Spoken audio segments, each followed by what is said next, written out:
Assalamualaikum warahmatullahi wabarakatuh. A'udzu billahi minasyaitonir rajim. Bismillahirrahmanirrahim. Alhamdulillahi rabbil alamin. Wassalatu wassalamu ala sayyidina Muhammadin wa ala alihi wa sahbihi ajma'in. Pemirsa yang dirahmati Allah, marilah kita sama-sama mengucapkan puja dan puji syukur kehadirat Allah Subhanahu wa taala. Kita ikrarkan dengan ucapan alhamdulillahi rabbil alamin atas segala nikmat yang telah diberikannya kepada kita semua. Salawat dan salam semoga selalu dan tetap tercurahkan kepada Nabi kita Muhammad sallallahu alaihi wasallam wa ala alihi washabbihi ajmain. Pemirsa yang dirahmati Allah, marilah kita sama-sama ikuti dan kita dengarkan tausiah dawuh-dawuh dari Romo Kiai Haji Agus Mukhlason Rosid, pengasuh Pondok Pesantren Jaya Baru, Bangsal, Mojokerto. Semoga apa yang disampaikan nanti bisa menjadikan tambahan ilmu bagi kita semua. Amin amin ya rabbal alamin. Di dalam tauhid la ilaha illallah itu kan ada nafi isbat. Nafi isbat. Nafi ada perintah nafi, amar, perintah. Mengapa ada perintah? Sebab ada sesuatu yang diperintahkan. La ilaha, tidak ada Tuhan. Olehnya di situ ada perintah nafi atau perintah menghilangkan, dikarenakan ada Tuhan di dalam hati kita. Nafikanlah isinya la ilaha di dalam hatimu, itu sebab karena di dalam hati kita ada selain Allah. Selain Allah. Asbabun nuzulnya perintah, itu sebab mesti ada sebabnya. Ibu bapak kita menyuruh kita ngambil sapu untuk membersihkan rumah, itu sebab kotor. Kalau nggak kotor, nggak mungkin bapak ibu kita merintahkan kita untuk menyapu. Gitu ya. Jadi bapak nyuruh kita ngambil sapu itu ada sebab. Asbabun nuzulnya perintah itu. Karena apa? Karena memang posisi ruangan rumah kita dalam keadaan kotor. Ya. Oleh karena hati kita imannya belum ihsan. Nah ini hati kita masih iman selain Allah. Contohnya tadi loh Pak, sopo sing ngaji aku, pengakuan aku nih loh. Siapa yang sholat aku, siapa yang zikir aku makhluk. Siapa yang kholwat aku. Loh, hijab yang paling halus adalah nun faksin, pengakuan aku yang ada di taholli ini. Ini Bapak Ibu, halus sekali. Yastami'unal qaul, kita sudah mendengarkan ajaran-ajaran, petunjuk-petunjuk yang disampaikan baginda Rasul tentang bagaimana cara untuk kita kembali pada Allah. Tetapi rantai yang paling halus dari keakuan kita sebagai nafsu itu masih nyantol, tetap nggak bisa. Mungkin ingat nggih jenengan waktu ngaji di dalam tarbiyah dulu, apakah di sanawi, di aliyah, gini, manakala di dalam dirimu ada syirik sekecil biji sawi, kau tidak akan pernah masuk surga. Nah gitu dah, masih ada syirik, masih ada iman selain Allah. Contohnya kula, hatiku yakin sing ngaji kula, sing ngaji yang memberikan tausiah, yang memberikan petunjuk itu saya. Ini kan syirik. Saya syirik. Halus tadi, halus. Lah, keakuan diri kita lah yang muncul, itulah sebagai penghalang yang paling halus. Mengapa kita sampai detik ini berpuluh tahun belum bisa wusul, ada di situ. Padahal Allah katakan, innaka sak temene sira Muhammad, sesungguhnya kau Muhammad ikulah tahdi, tidak akan bisa memberikan petunjuk man terhadap orang ahbabta, sekalipun orang yang kau cintai. Ini Allah yang mengatakan, sesungguhnya kaum Muhammad tidak akan pernah bisa memberikan petunjuk terhadap orang sekalipun orang dekatmu, orang yang kau cintai, apalagi kita yang jauh. Logikanya yang dekat enggak bisa, apalagi yang jauh. Tapi pun berhenti di sini ayatnya. Walakinnallaha yahdi may yasha.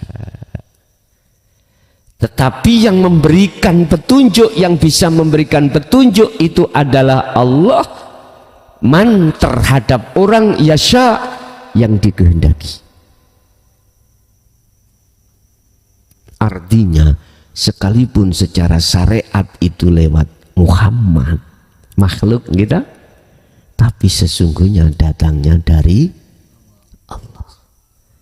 Itulah yang mengajak kita untuk kesadaran mutlak, kesadaran diri bahwasanya semua apapun yang terjadi atas dasar af'alullah.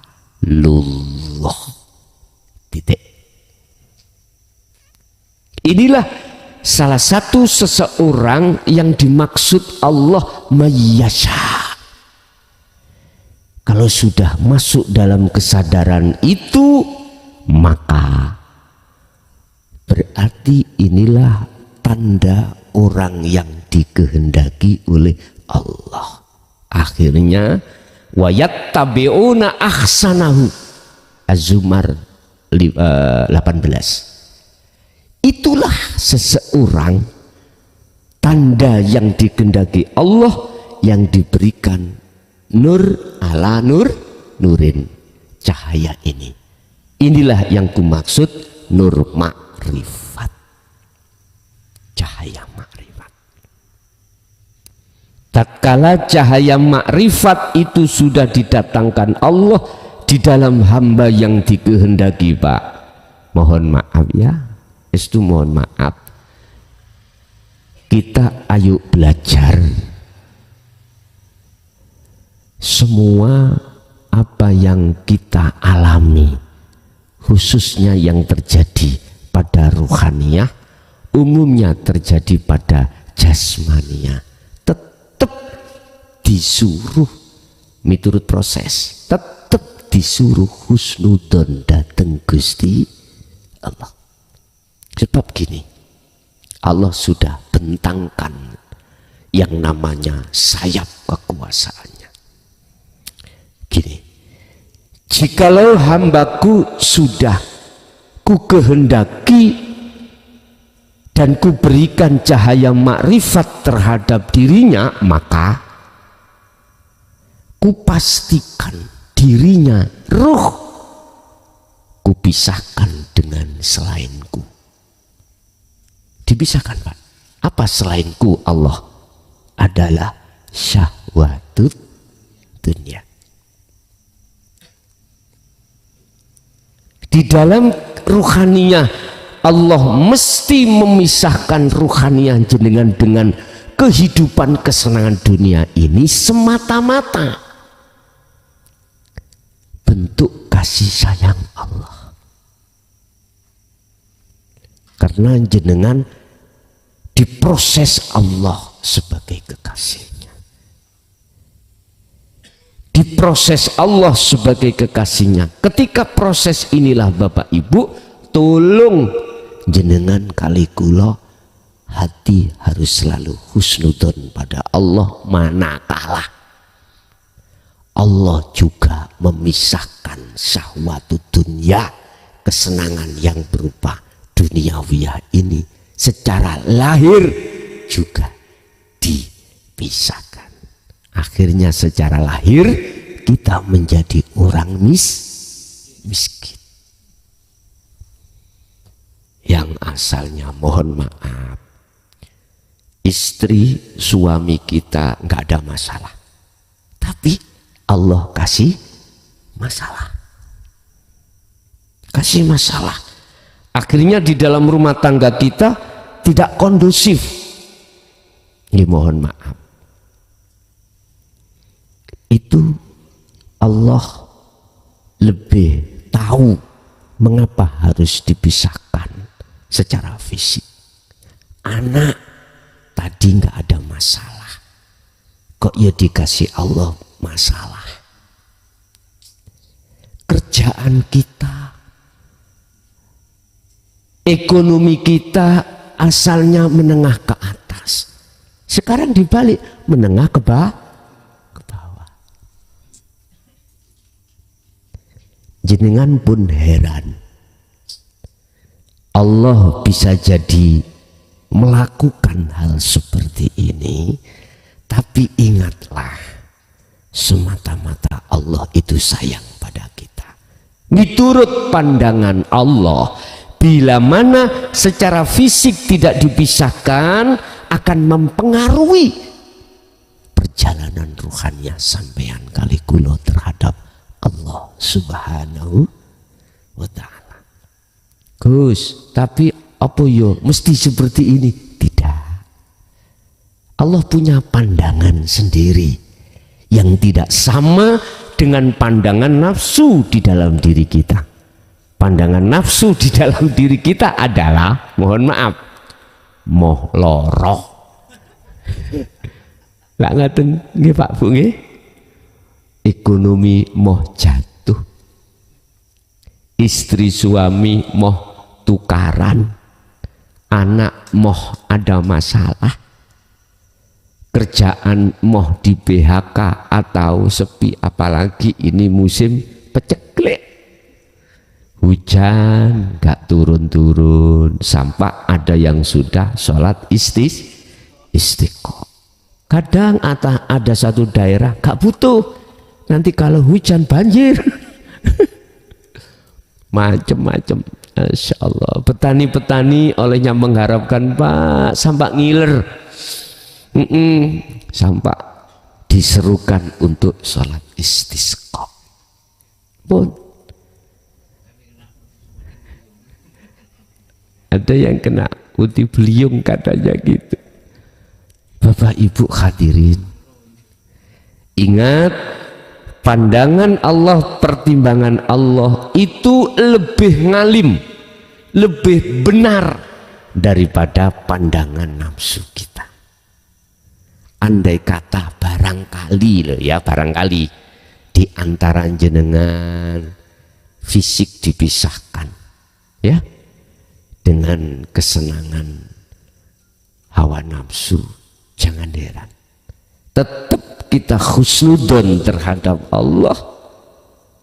Semua itu ada maksud Allah tersendiri. Apa sebetulnya maksud Allah? Allah sudah tahu kalau itu nanti saya turuti apa pertimbangan pandangan nafsu, kita itu nanti akan terhalang, Pak. Itu bagi kita sementara secara fisik itu dipisahkan Allah. Tapi yang jelas ruhani kita pasti itu dipisahkan. Ruhaniyah ya.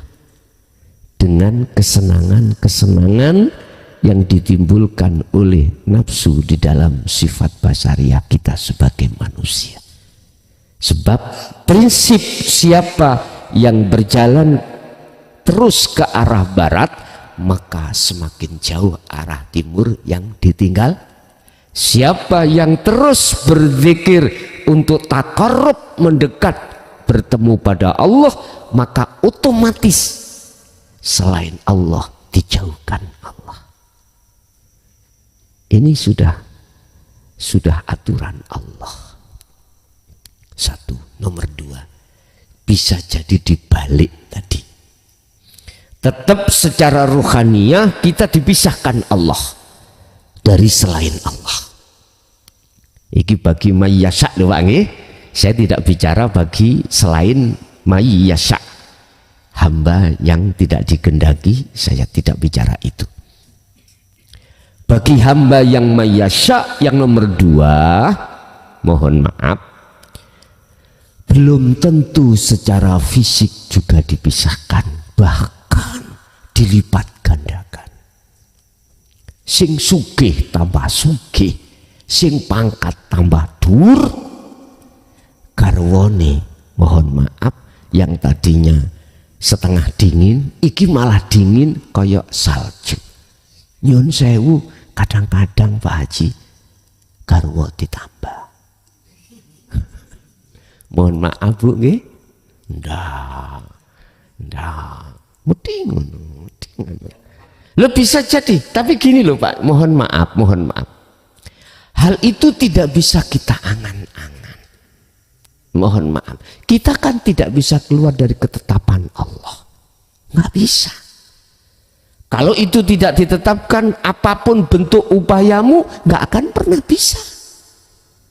Loh, saya bicara realita di dalam hukum syariah, tapi tetap saya berdoa mudah-mudahan tidak Bu, gitu loh ya. Tidak, gitu aku wis diceladuk.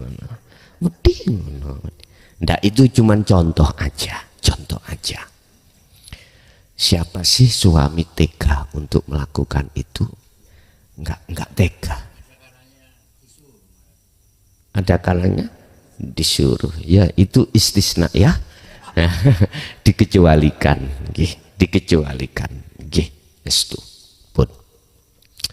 Contoh beliau Syekh Abu Hasan As-Sadzili.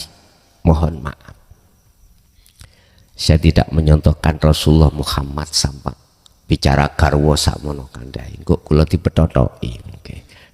Ndak. Syekh Abu Hasan As-Sadzili, bagaimana beliau? Ya Allah Pak, nek miturut kisahnya, beliau itu adalah salah satu orang yang terkaya, salah satu orang yang istilah di mata manusia derajatnya tinggi, apalagi di mata Allah. Tetapi oleh karena beliau mengatakan dalam hatinya imannya hanya pada Allah, maka secara syariah semua itu diperuntukkan untuk umat. Iya. Gak akan muncul dalam beliaunya itu memperkaya diri, enggak, untuk umat beliau itu untuk umat. Mohon maaf,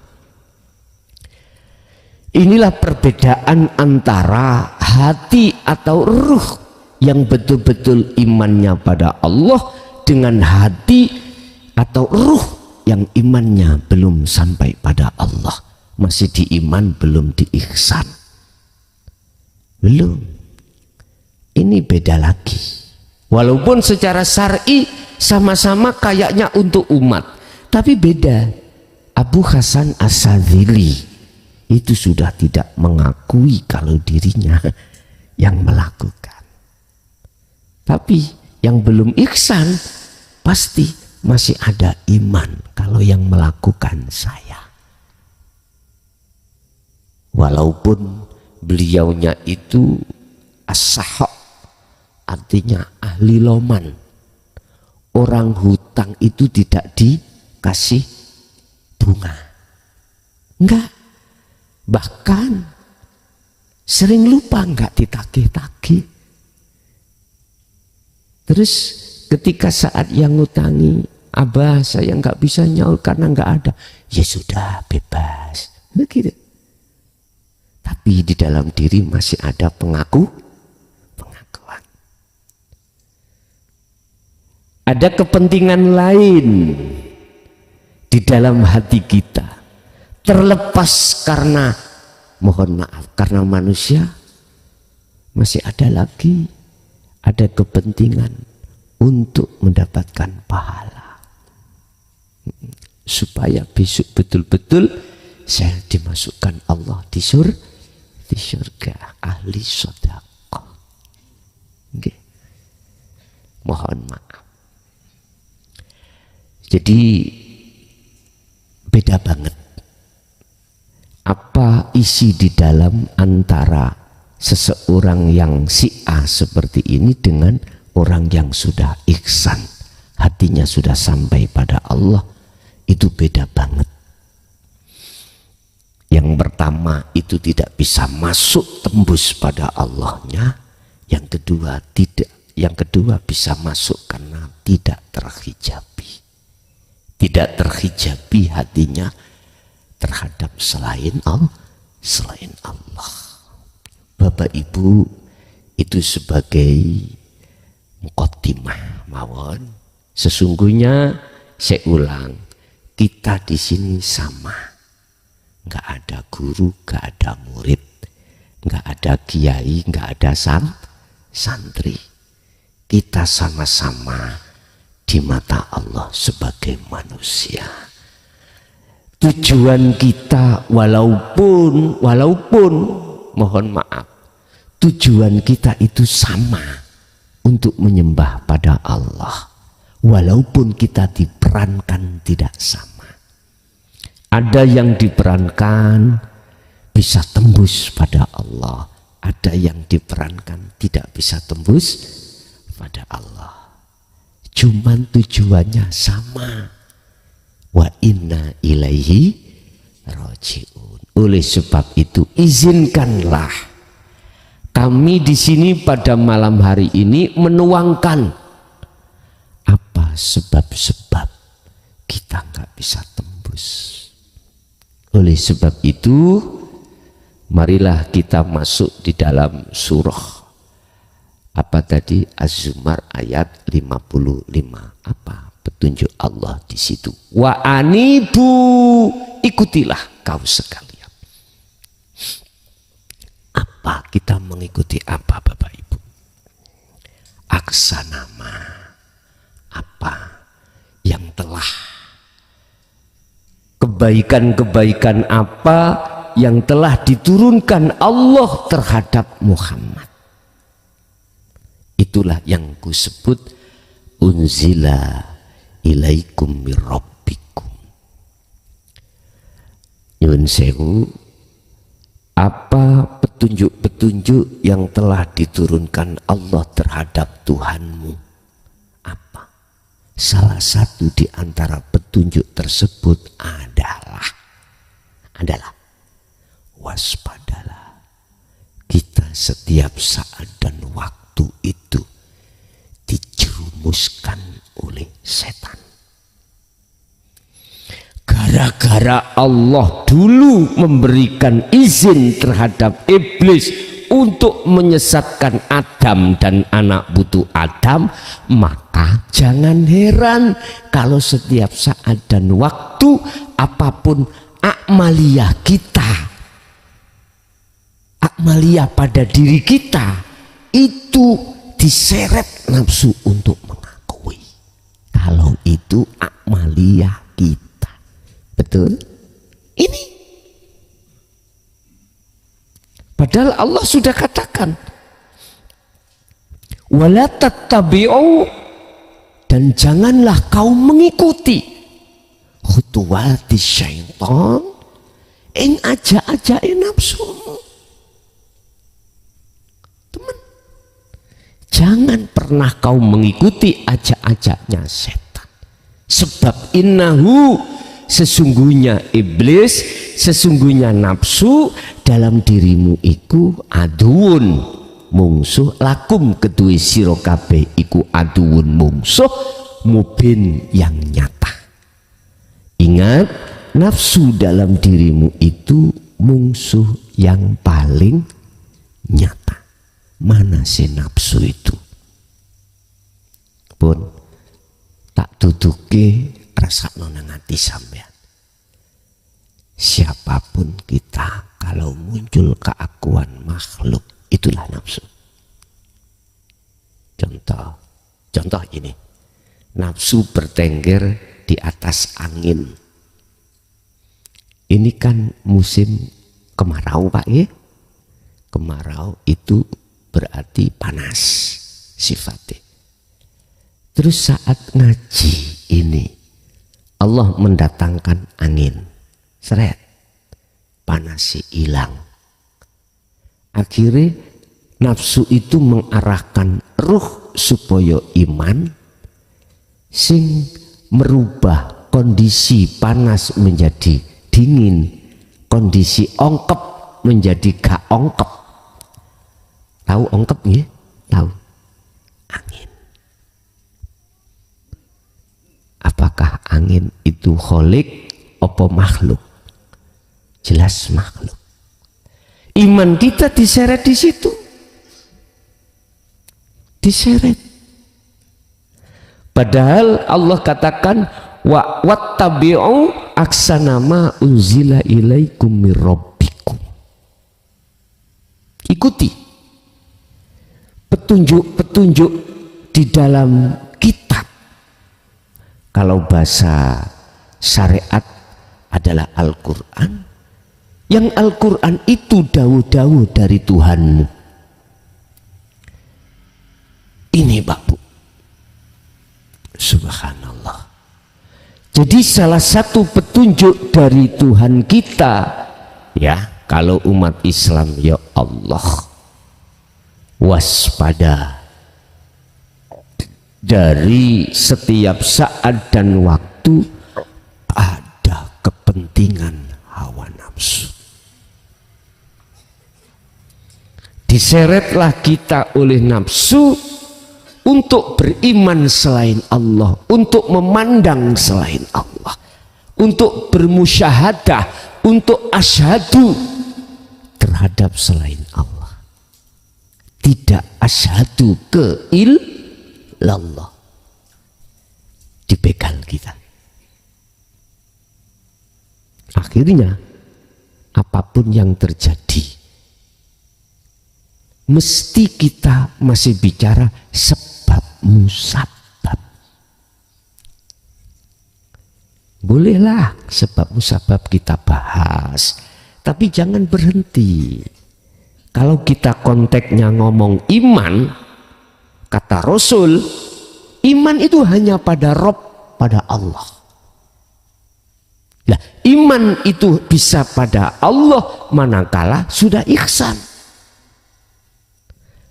Artinya ruh akan bisa mencapai makrifat manakala imannya, rasa di dalam diri kita itu dikasih cahaya.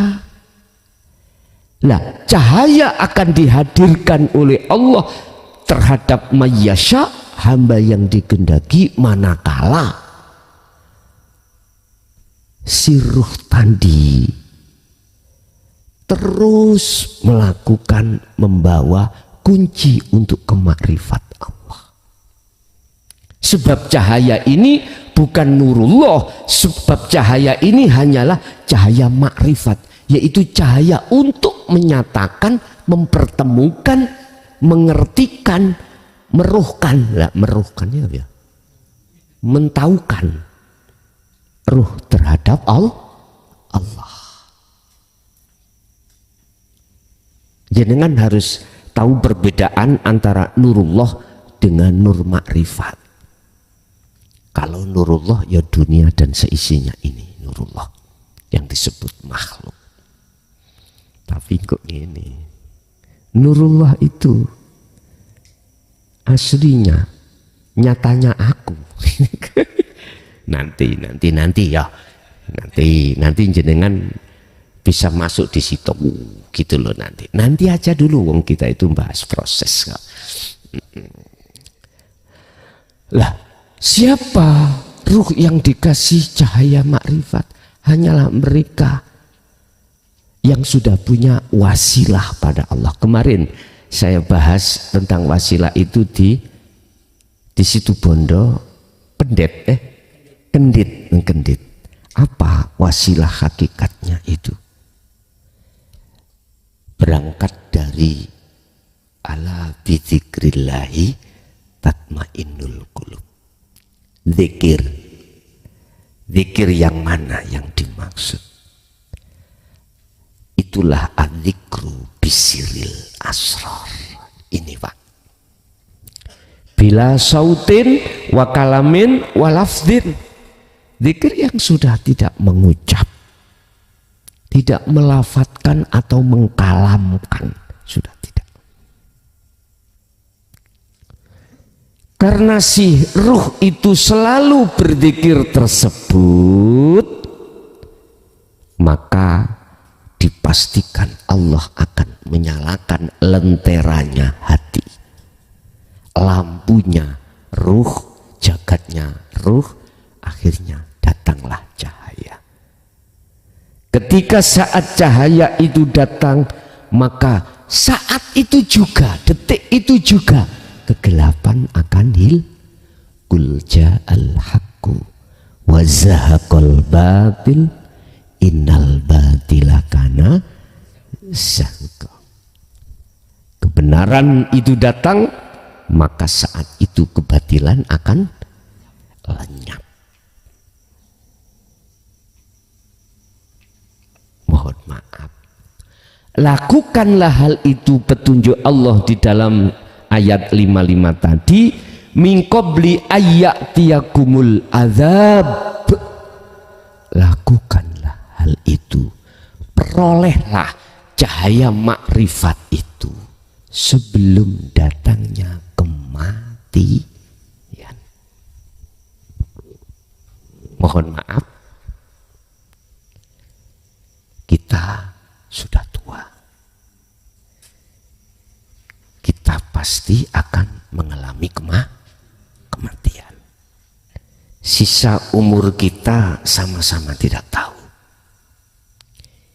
Idza jaa ajaluhum la yastaqdimuna sa'ah wa la yastakhiruna wa la yastaqdimun. Udah jelas. Yang namanya kematian itu mesti datang, tatkala datang tidak bisa dimajukan, tidak bisa dimundurkan. Nggak memandang tua ataupun muda, nggak memandang sakit maupun sehat. Pertanyaan saya, sisa umur kita tinggal berapa? Nggak ada yang tahu. Oleh sebab itu kata Allah, min qabli ayyatiyakumul adzab, sebelum datangnya kematian itu, udahlah, ikutilah petunjuk-petunjuk dari Allah itu. Kalau bahasa Jawa, gatekno, dawuh-dawuhipun Allah yang disampaikan oleh Muhammad. Bahasa Indonesia, lekaslah ikuti apa petunjuk-petunjuk dari Allah di dalam kitabnya sebelum kita itu meninggal dunia. Di antara beberapa petunjuk,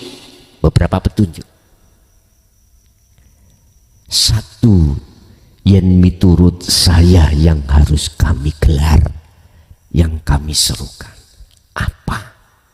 Waspadailah setiap saat dan waktu, setiap aktivitas apapun, di situ ada visi dan misi nafsu di dalam diri kita untuk melalaikan Allah. Innan nafsa la amaratum bisu.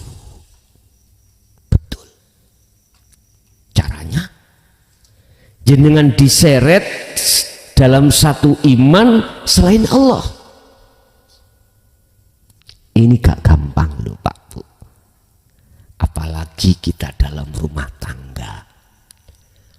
Allah membikin anak kita ada masalah, Kalau ditelusuri masalah ini karena anak kita nggak nganut orang tua. Contoh ini. Nduk, Le, anakku, tolong kalau sudah habis sholat isya, kamu gak usah keluar-keluar.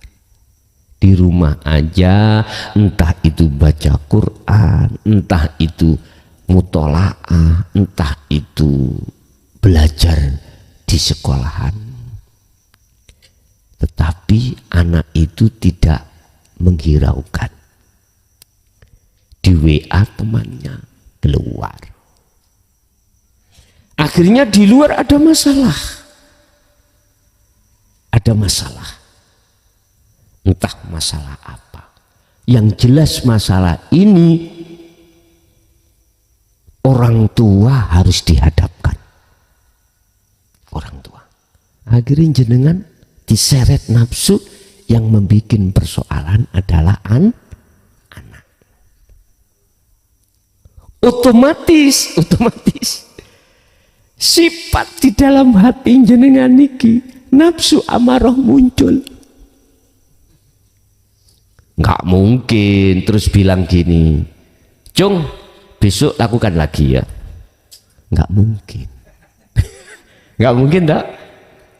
Marah. Kita karena diseret untuk melihat makhluknya. Karena posisi kita memang, mohon maaf, masih di kelas TK. Terus diapain?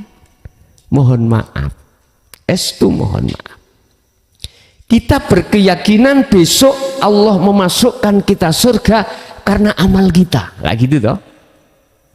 Amal kita karena sholat kita, karena zakat kita, karena puasa kita, karena haji kita, dan perilaku-perilaku bagus kita saat di dunia, perilaku jasmani. Kita diseret nafsu di situ. Padahal mungkin tolong, ayo dihayati surat Al-Maidah ayat 27. Dan juga ayo dihayati maqalah Syekh Ibnu Athaillah. Begini, innama yataqabbalullahu minal muttaqin.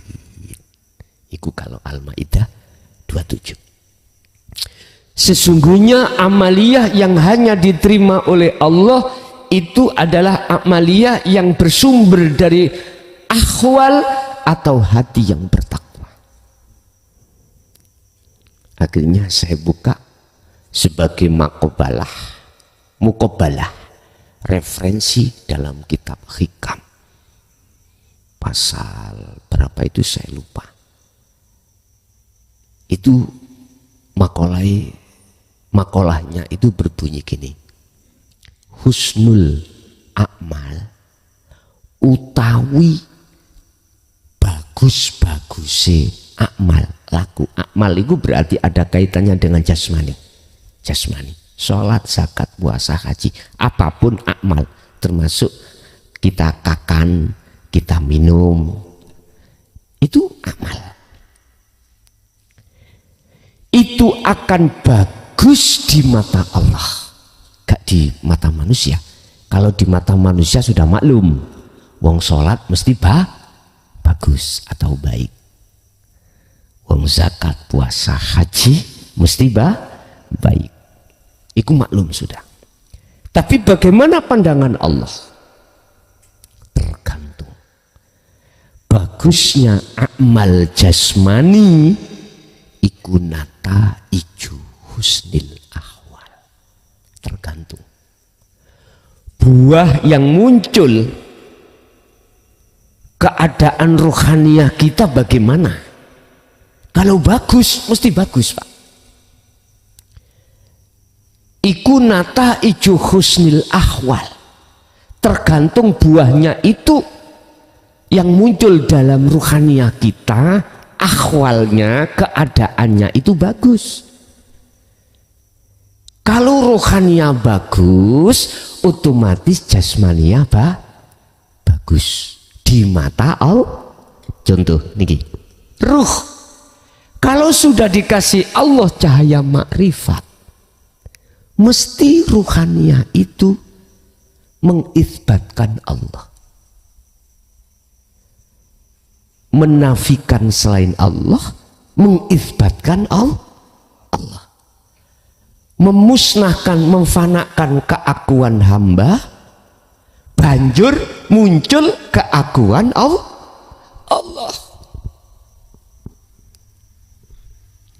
Iman rasa yang ada pada diri ruh tersebut mesti seperti itu. Makanya tergantung buah keadaan akhwal, keadaan rohaniah kita ada di mana. Dikatakan ada dua manusia itu keadaan rohaniah. Min qalbin zahidin au min qalbin raghibin. Apakah muncul dari rohaniah keadaan qalbin zahidin, hati yang condong makrifat pada Allah imannya, ataukah raghibin selain Allah? Manusia ada dua di sini. Sebab ruh itu perumpamaan raja, jasmani itu adalah prajurit. Tatkala rajanya taat, mesti prajuritnya diarahkan ke taat. Tapi manakala rajanya zalim, mesti prajuritnya ikut diarahkan zalim. Indonesia kalau pemimpinnya itu condong pada Allah, mesti mengarahkan anak buahnya condong pada Allah.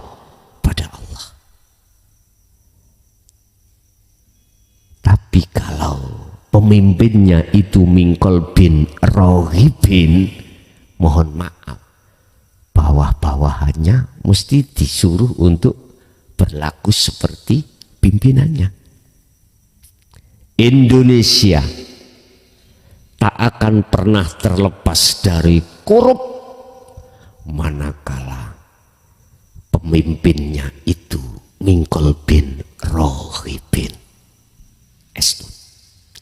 Kita sebagai pemimpin rumah tangga, segala-galanya punya,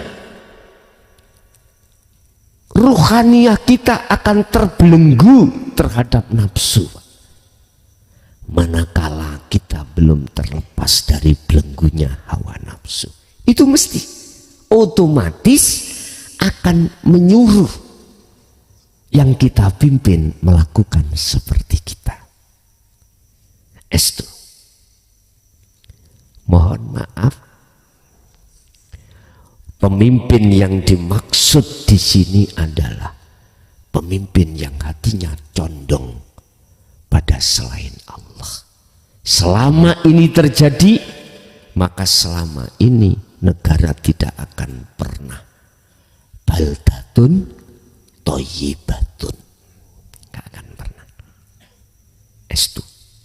Tapi manakala pemimpin ini betul-betul condongnya pada Robnya, Tuhannya, aku yakin dia akan mengatakan laqad kana lakum laqad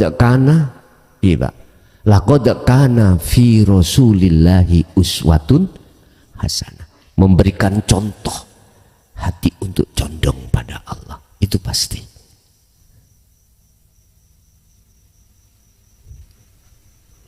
Bapak Ibu sebaliknya. Makanya saya sebagai manusia sama dengan jenengan mengharap terhadap Allah. Jadi manusia ya sih ada pengharapan. Kalau sudah jadi patung ya nggak bisa. Minta kan nggak bisa patung itu, nggak bisa. Karena manusia proses kita masih di bawah ahad, ada harapan terhadap Allah supaya dikasih pemimpin yang berakhlakul karimah, artinya yang hatinya condong pada Allah. Itu aja. Bah isok maca Quran atau tidak, ya, bah dia itu mohon maaf tidak melihat status fisik. Jangan melihat status fisik, lihatlah status rohaniannya. Condong pada Allah atau tidak, itulah. Makanya kami memohon pada Allah, siapapun yang dijadikan, ku harap, aku nggak ngatur Allah tuh ya, nggak ngatur Allah. Tapi koyok-koyok ngatur Allah, ngono lho. Pandangan syariat, ya itu tadi loh Pak ya, harapan manusia dikasih turun sedikit, tadi naik turun naik turun, seperti ombak gitu ya. Kalau kenceng terus naik gitu nanti khawatir saya kebablasan nanti. Jadi memohon pada Allah diberikan satu pemimpin yang betul-betul taat, tidak dolim hatinya, begitu. Bapak Ibu, mengapa Allah mengatakan min qabli ayyatiyakumul adzab? Mengapa? Nggih, mohon maaf. Di dunia ini kata Rasul, ad-dunya mazra'atul akhirah. Udah. Kesempatan kita untuk mentabur kebaikan. Dan nanti buahnya setelah kita pindah alam ini nanti. Betul. Di dunia ini adalah ukuran, ibarat kaca akhirat kita. Kalau di dunia ini kaca kita buruk, akhiratnya ya buruk. Itu. Kita di dunia tinggal berapa hari kalau kita hitung hari, berapa bulan kalau kita hitung bulan, berapa tahun kalau kita hitung tahun. Padahal kita ketika saat ruh diproses untuk sampai makrifat Allah, mohon maaf, saya tidak menakut-nakuti. Tidak semudah kita membalikkan telapak tangan. Sayaj'alullahu ba'da usri yusra. Ingatlah, sesuatu yang kau dapatkan dengan kemuliaan di mata Allah yang berupa inna akramakum indallahi atqakum, terlebih dahulu kita lakukan dengan sangat soroh. Bagaimana kita jungkir balik selama ini meniadakan keakuan kita, Pak. Subhanallah. Oke lah, waktu sholat mudah sekali kita. Mohon maaf, waktu sholat mudah sekali kita meniadakan diri kita. Karena di dalam waktu sholat kita tidak berinteraksi langsung dengan urusan dunia. Akhirnya sirul asr bisa fokus. Tapi coba kalau kita dihadapkan di tengah keluarga, anak, istri, suami, apalagi harta benda kita, sandang pangan papan kita, ekonomi kita dalam keadaan terpuruk, utang banyak, ya tak? Terus aset kita disita bank, lombok dimakan wereng, puret-puret. Ini mahal. Lombok mahal Bu di sini ya. Sama Bu di sana sekarang sudah 90 Bu, seperempat 90. Makanya untung orang Mojokerto nggak begitu senang pedas. Ya dah. Lah kalau bagi jenengan yang suka pedas biasanya itu kurang marem, nyambel aja seperempat. Aduh, kalau Mojokerto setugel sudah cukup. 3 sudah cukup pedas. Yun sewu. Bagaimana ketika kita dihadapkan kahanan situasi yang seperti itu. Memang kita lebih mudah bertemu Allah ketika saat kita sholat atau saat kita istirahat. Artinya jasmani itu tidak berinteraksi dengan dunia. Tapi bagaimana ketika saat kita dihadapkan jasmani ini langsung berinteraksi dengan urusan dunia? Lebih berat. Makanya saya ja'alullahu ba'da usri yusra. Kita harus lewati tempuhan perilaku yang soro untuk selalu menafikan selain Allah dan mengisbatkan Allah. Tapi ingat, kata Allah, walaupun kau pendosa, jangan sampai putus asa, walaupun itu berat. Kita itu pendosa pada Allah secara ruhaninya. Nah itu tadi iman selain Allah. Ada iman selain Allah. Itu kan sudah musyrik, pendosa yang paling berat toh ini. Gitu. Walaupun kau sebagai pendosa, tapi janganlah kau putus asa. Artinya Bapak Ibu, seberat apapun jenengan memegang tali Allah sirul asrar ini, tolong sekali lagi petunjuk Allah. Faqadistam saka bil urwatil wuthqa lam fisomalaha. Tetap harus kita pegang. Akhirnya bahasa thariqah muncul. Wadhkur isma rabbika. Berzikirlah dengan menyebut nama Tuhanmu Muhammad. Sebutan siapa Tuhanmu? Allah. Siapa Tuhanmu? Misalnya agama selainnya, selain Islam, Allah, yo Allah. Sebutan Tuhanmu, agama apa misalnya? Ya itu. Masalahnya ayatnya walkur isma rabbik.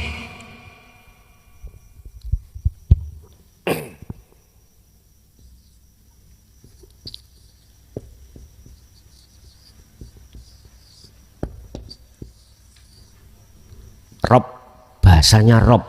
Rob itu Tuhan. Berarti bahasa nakiroh. Berarti iki untuk siapapun dan agama apapun. Sebutan Muhammad, walkur, sebutlah isma rabbika, atas nama Tuhanmu. Nama.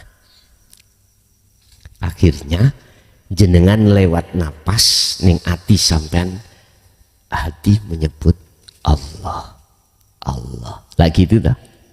Lah sebetulnya itu untuk mengingatkan ruhaniyahmu supaya mutlak sadar bahwasanya apa yang terjadi itu karena Allah itu, karena hidup itu. Bukratan wa asila. Mulai pagi kau kerja berinteraksi dengan duniawiyah sampai sore tetap sebutan Muhammad. Kaiki Muhammad kalau bicara tentang masalah syariatnya ya Rasulullah biyen mukhotabnya itu situ. Tetapi tidak hanya untuk Muhammad Ibnu Abdillah, untuk kita. Berarti ditarik ke kita itu siapa? Mohon maaf, tinggal K itu tak tarik secara syariat, ya ini jasmani jenengan ya kudu zikir terus, Allah Allah Allah Allah. Tetapi K saya tarik dalam hakikat rohaniyah jenengan. Mana wasilahnya bisanya untuk sampai pada Allah? Sirul asrar, bukan sir tapi sirul asrar. Sebab Allah memberikan rasa atau iman di dalam ruh ini supaya dilakukan dengan benar. Dengan begitu Allah akan datangkan nur makrifat. Dengan datangnya nur makrifat itulah maka sampailah Anda ke ainul basirah wa hakul basirah, makrifat datang Gusti Allah. Iman sampean hanya pada Allah. Kalau kita ditanya sebab apa Allah kok mencantumkan sebelum datangnya satu kematian, yang kematian itu datang baghtatan, ngagetno, ngagetno. Wa antum la tash'urun, datangnya itu tidak kau sangka-sangka dan tidak kau sadari. Kematian itu datang, itu tidak bisa kau sadari, nggak kau sadari. Di tempat saya itu anaknya si muda Pak, perempuan, masih punya anak satu. Sore pamitan pada suaminya untuk tidur. Biasanya habis subuh itu sholat, terus beliau itu masak. Subuh gak bangun, dibiarkan oleh suaminya, dikira tidur ngelengger. Terus lama-lama kok gak bangun-bangun, dibangunkan, ternyata sudah tiada alias mati. Masih muda, anak satu, belum 40, belum, masih 35 atau berapa, belum, insya Allah masih muda bang, sehat. Berarti kematian datang baghtatan yang dikatakan mengagetkan datangnya itu wa antum la tash'urun, dan kamu sekalian tidak menyadari. Mungkin Pak, mungkin pandangan kita kalau kita sudah komplikasi gitu, mungkin ya, mungkin kita iya ya aku mau mati, padahal tidak mati. Allah, kadang penyana kita nggak sama, berlawanan. Nyun sewu lah. Saya sering itu dapat tamu itu gini Pak. Mungkin ini secara manusiawiah wis biasa lah. Orang tuanya atau mbahnya itu sudah sepuh. Coro sakit itu nggak sembuh-sembuh. Terus anaknya itu datang ke rumah saya. Gus, nyuwun tolong didoakan. Kalau memang ini sudah waktunya lekas nang ambil. Dalam hati saya, inilah perbedaan antara anak dengan orang tua. Kalau anak sakit, orang tua ditempuh sampai kapanpun biar sembuh. Lah gitu toh. Mohon maaf. Jadi tidak ada kata-kata dalam orang tua itu pegel ngeramut anak, nggak ada. Tapi coba kalau anak nunggoi orang tua sakit 1 bulan gitu sudah wegah. Allah. Makanya jangan heran kalau bilangnya seperti itu, Gus, kalau memang sudah waktunya ya sudah, kasihan saya, biar dan lepas. Kadang-kadang punya cekelan ndak loh gitu loh, kadang-kadang lagi itu tuh kok gak mati ya Allah, ya sudah. Bapak Ibu hadirin jamaah rahimakumullah, mengapa di situ ada ayat wa antum la tash'urun? Kita tidak sadar kalau kematian itu sudah dekat. Sekali lagi saya katakan, kembalilah hati kita pada setiap hembusan napas kita itu dibisiki oleh nafsu, yang nafsu itu membisik terhadap kita seakan-akan umur kita itu masih panjang. Alladzi yuwaswisu fi sudurin nas, dibisiki.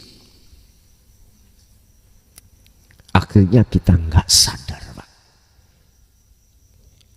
Bahkan kalau bahasa Jawa bilang, manusia di dunia itu laksana mampir ngombe. Entah kalau bahasa Madura, kok bisa mampir ngombe? Mampir ngombe kan hanya sebentar. Artinya kita itu ada waktunya terbatas. Ada yang 60, 70, 90, bahkan 100. Toh itu yos tidak abadi. Toh itu yo pasti akan terjadi kematian. Kalau bahasa syariah itu ngomong tentang waktu, masalah. Satu hari masa di akhirat itu kalau kita banding masa di dunia itu 50.000 tahun. Kita ada 1000 dah. Kita cari 100 aja susah, gitu. Susah. Ya. Dengan arah disitulah Bapak Ibu dikembalikan pada diri kita, pilih yang mana. Apakah masa sebentar ini kita jadikan berhambur-hamburan rohaniah kita untuk berlaku zalim terhadap Allah dengan bentuk kita mengikuti bisikan nafsu? Ataukah kita itu mengikuti petunjuk Allah yang Allah sudah katakan, ad-dunya mata'ul ghurur wal akhiratu khairu wa abqa. Nyun sewu, mohon maaf, dikembalikan pada diri kita masing-masing. Percaya atau tidak percaya, kita pasti mati. Pasti. Nah, lewat ayat ini, itu sebagai cambuk terhadap kita untuk mengingatkan. Mencambuk terhadap rohaniah kita, biar kita sadar selama ini kita masih dalam keadaan terjerat, terbelenggu oleh hawa nafsu. Dengan bentuk kita masih ada iman selain Allah. Itu tadi. Siapa yang merubah sikon ini, keadaan ini? Angin. Siapa? Isi kita masih ada makhluk, Pak. Ada makhluk. Loh, inilah kata Rasul, hilangkan. Wastanibut tagut. Jauhi ini, tinggalkan. Wa may yakfur bitagut, barang siapa meninggalkan ini, wa yu'min billah, maka imannya pasti betul-betul pada Allah. Kalau imannya sudah betul-betul pada Allah, kata Rasul, ihsan anta budallaha ka'annaka taroh, seakan-akan kau bisa melihat Allah. Seakan-akan, bentuknya seakan-akan, gambarannya di hati kita sudah tidak ada selain Allah. Bahasa selain Allah tidak ada. Akhirnya hakul basiroh muncul dalam hati sampai pengakuan keingsunan, keanahan Allah segala-galanya. Dan inilah yang disampaikan Rasulullah, wahyu yang paling inti. Wa ma arsalna min qablika mir rasulin. Muhammad, aku tidak pernah mengutus utusan sebelummu, termasuk dirimu. Apa maksudnya? Illa nuhi ilaihi annahu, kecuali Rasul itu selalu membawa, mengemban dan menjelaskan, memahamkan secara syariat, Pak, terhadap kaumnya masing-masing, umatnya masing-masing, tentang tauhid la ilaha illa ana fa'budun. Walaupun kau dibenci, Muhammad, sampaikan. Yun sewu, tatkala jenengan sudah masuk ke ranah situ, jangan heran orang dekatmu, temanmu membenci kau. Bahkan suami istrimu yang belum sampai di situ, bahkan orang tuamu membencimu, jangan heran. Jangan heran. Dan itu sudah resiko. Dan itu yang terjadi. Tapi olehnya beliau seperti itu karena keterbatasan, ketidakfahaman. Oleh sebab itu janganlah kau benci. Dia pun pengen untuk sampai pada Allah, tapi nggak bisa. Laksana mohon maaf Pak nggih. Ada kolam, di situ ada ayam tercemplung, kejebur kolam. Jumlahnya ayam banyak. Aku yakin semuanya ingin mentas, ingin naik ke atas, karena dia sudah tahu kalau aku tenggelam mesti mati. Iya Pak. Kita tenggelam di dalam kesenangan dunia. Jenengan sebetulnya nggak kepingin sholat saya itu teringat selain Allah. Nggak kepingin, aku tahu. Jenengan kepingin, khusyuk ya kepingin bertemu Allah. Tapi oleh karena kita tidak punya sistem, cara untuk keluar dari jebakan nafsu, itulah persoalannya. Akhirnya kita mulai ibtidak, ya diajarkan itu saja. Sanawi diulangi lagi, aliyah ya juga begitu. Bahkan kita sampai mahasiswa ya diulangi itu saja. Hafidhu ala sholawah saja, ay al maktubah. Tapi wassolatil wusta tidak diajarkan bagaimana kita akan bisa keluar dari jeratan nafsu manakala mohon maaf kita tidak mau terima ajaran itu. Bagaimana kita akan bisa lepas ketika saat jasad saya dijerat atau dirantai di Cagak Mojokerto, apa bisa sampai saya ke BWI? Enggak bisa. Mestinya jalan satu-satunya adalah kita lepaskan rantai pengikat saya dengan cagak itu. Bagaimanakah cara kita untuk melepaskan diri dari keakuan kita yang melakukan dan segala-galanya? Cukup sederhana, nggak banyak-banyak ilmu, nggak banyak-banyak ilmu. Ilmu inti aja. Apa? Udahlah, fungsikan zikir sirul asrar. Fungsikan zikir sirul asrar di dalam hati kita. Terus bagaimana untuk memfungsikan? Tadi kita kan sudah tahu, dibuka di muqaddimah. Kita manusia ini sama. Tidak ada guru dan murid. Tidak ada kiai dan udah, ini lepas. Kalau kita sudah lepas dari perbedaan ini, maka jatuhnya kita itu sebagai bashar, manusia. Status kita la haula wala quwata. Itu tidak punya kehendak, tidak punya daya upaya apapun untuk apapun, kekuatan apapun. Manakala itu terjadi pada diri kita karena ilah bil, kan ini satu dunia sudah setuju Pak, sudah setuju kalau kita manusia itu tidak bisa apa. Nah, kesadaran mutlak seperti ini sebagai sifat kita manusia alias sebagai patung, maka fungsikan yang kedua semata-mata itu karena Allah.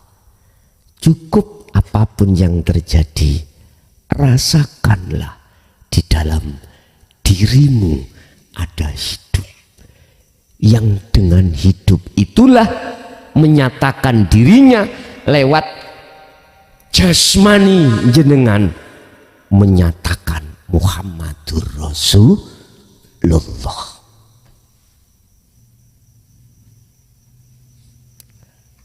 Berarti zahir itu tanda nyatanya batin.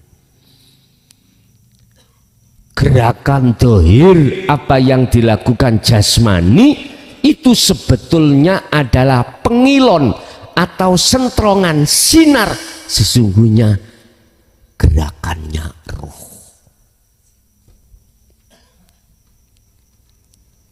Siapakah ruh itu? Mungkin jenengan ingat pembahasan Nur Muhammad dan Muhammad, gak jauh berbeda. Bahasan kholik dengan makhluk. Gus, aku tambah bingung. Nek ngono.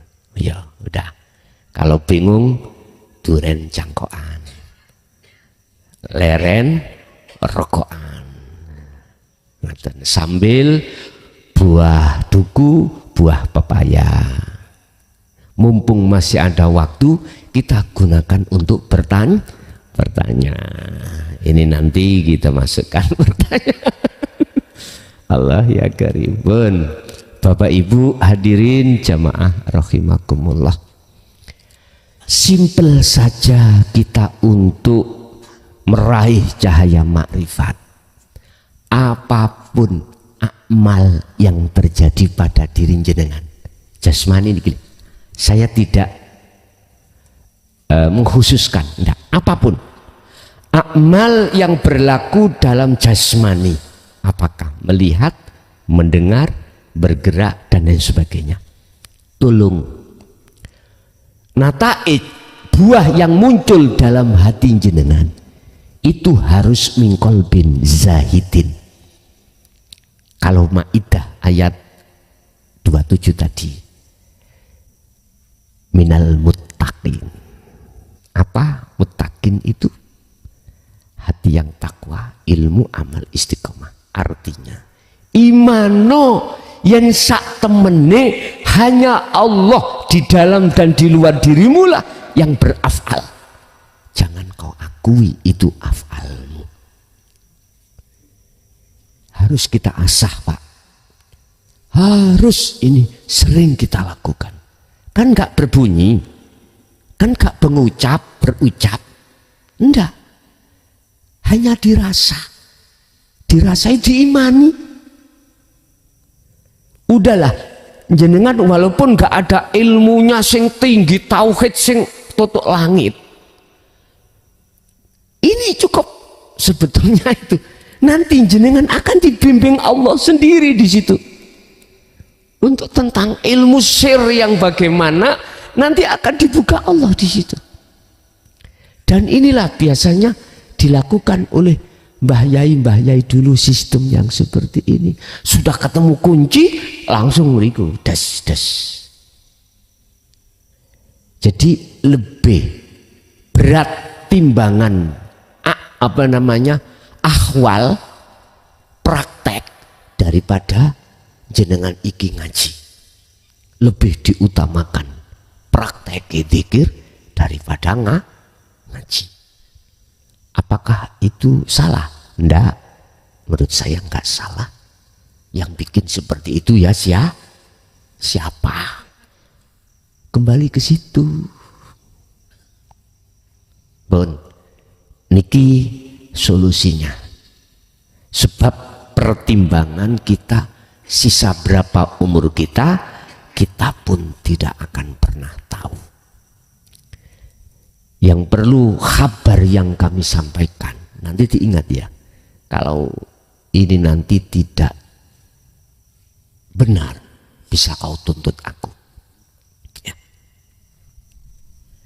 Ketika jenengan sudah mengasah sirul asrar setiap saat dan waktu, nanti kalau jenengan menghadapi sakratul maut, menghadapi kematian. Ini kalau nggak pernah tuntut saya, baik dunia maupun akhirat. Kalau jenengan tidak dimasukkan di dalam satu rel yang nur, yang padang, mohon maaf, sampai tuntut aku, sampai tuntut aku. Kalau jenengan imannya sudah betul-betul terhadap Allah, selain Allah sudah tidak. Ketika para kekasihnya itu meninggalkan dunia, maka di situ ruh ketika kembali itu masuk dalam satu alam yang sangat terang, benar. Allahu waliyul ladzina amanu yukhrijuhum minadz-dzulumati ilan nur. Surat apa? Al-Baqarah 257. Di dunia sudah bisa kita lihat, qad aflahal mu'minuna alladzina hum fi sholatihim khashi'un. Khashi'un itu bertemu Allah, bertemu Allah. Ada lagi kurang kuat. Oke. Ala bidzikrillahi tatmainul. Tidak ada kebahagiaan hati Anda, ketentraman hati Anda, kedamaian hati Anda kecuali berzikir. Yang kumaksud zikir di sini adalah ada kesadaran hati jenengan bahwasanya semua apapun yang terjadi itu af'alullah. Sirul Asrar, betul. Bukanya itu di Sirul Asrar. Disitulah Pak. Tetapi bagaimana nasib bagi kita yang ketika saat di dunia ini kita jauh dari Allah,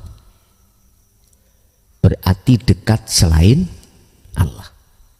Allah juga katakan di dalam berikutnya ayat itu, Al-Baqarah 57 tadi, walladzina kafaru awliya'uhumut taghut. Bagaimana mereka yang ingkar terhadap Allah sehingga menjadikan selain Allah sebagai imamnya, sebagai penolongnya. Apa itu? Ya nafsu. Bahasa umum iblis, bahasa khusus syahwatud dunia. Kita kesenangan dunia itulah yang dijadikan oleh nafsu untuk memprovokasi hati kita. Bagaimana terusnya ayat? Kita akan dikeluarkan dari hal yang terang menuju gelap gulita. Kapan itu? Di dunia ini. Kita waktu belum balik, kan Allah jelas makrifat. Tapi ketika akil balik, bagaimana kita? Udah, yang kita pikir sandang, pangan, papan, kesenangan dunia. Kita keluar. Akhirnya manakala ini sampai pada detik-detik kematian, Allah katakan alhaakumut takasur hatta zurtumul maqabir. Gelaplah kita. Berarti ketika pindahnya ruh dari alam dunia ke alam berikutnya, wa min waraihim barzakhun ila yaumi yub'atsun. Gelaplah yang kita terima. Bahasa Wak Mudin nggak bisa menjawab pertanyaannya malaikat mungkar nakir. Bahasa Wak Mudin. Allah ya karim. Karena apa? Dia mendustakan saat di dunia tidak mau bertemu Allah. Akhirnya muncullah satu ayat, qad aflahal qad khasiral ladzina kadzdzabu biliqaillah. Sungguh sengsara bagi orang-orang yang mendustakan pertemuan terhadap Allah. Akhirnya dipertegas semua peringatan Allah terkait masalah ruhaniyah kita di dalam surat di dalam surat Al-Isra ayat 72 pun terakhir ini. Barang siapa saat di dunia mata hatinya buta pada Allah, maka di akhirat pun juga buta. Wa adallus sabila, lebih gelap lagi. Mafhum mukhalafah daripada ayat ini berarti bisa diartikan barang siapa saat di dunia itu sudah tidak gelap, tidak buta pada Allah, maka di akhirat pun tidak buta, tidak gelap berarti terang. Al-Isra 72. Begitulah Bapak Ibu isi materi pada malam hari ini. Ikuti petunjuk Allah. Allah memberikan petunjuk itu hanya satu, karena kita disayang oleh Allah. Jadi walaupun ya, apa yang kusampaikan ajaran yang jarang, bahkan gak ketemu pengajaran ini di tengah umum, sehingga banyak yang benci terhadap saya, itu tidak menjadikan saya satu itu benci pada dirimu. Enggak. Justru itu bentuk kasih sayang Allah terhadap hambanya. Cuman kita kebanyakan tidak menyadari kalau kita itu disayang Allah. Itulah mungkin isi materi pengajian yang bisa kami sampaikan. Kita tetap masuk pada sesi buah duku, buah pepaya. Mumpung masih bertemu, gunakan untuk bertanya. Manakala masih ada miskil di dalam hati jenengan, tapi ingat yun sewu, pandangan saya terhadap kita itu sama, Pak. Saya dengan jenengan itu sama manusianya. Saya tidak akan pernah menyalahkan keimanan jenengan, walaupun keimanan jenengan itu masih terhadap selain Allah. Tapi ketahuilah, apa yang kusuguhkan semata-mata untuk menaikkan mutu iman jenengan, untuk menuju iman yang sebetul-betulnya iman pada Allah, yaitu ihsan. Tetapi la ikraha fiddin, tidak ada paksaan. Saya tidak akan pernah menyalahkan terhadap siapapun yang tidak mau eksis dan menerima apa ajaran petunjuk yang telah diberikan oleh Allah. Ingat, bukan saya yang memberikan petunjuk yang bisa, tetapi hanya Allah Subhanahu wa ta'ala. Oke, kita masuk pada sesi tanya jawab dan dialog. Barangkali ada yang perlu ditanyakan, monggo kula aturi. Pemirsa yang dirahmati Allah,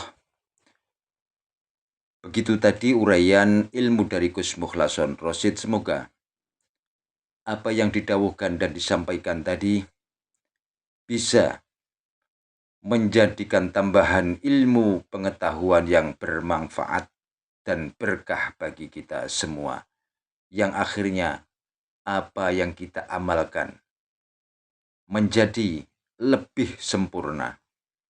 Amin, amin ya rabbal alamin. Demikian dari kami, kurang lebih mohon maaf. Wassalamualaikum warahmatullahi wabarakatuh.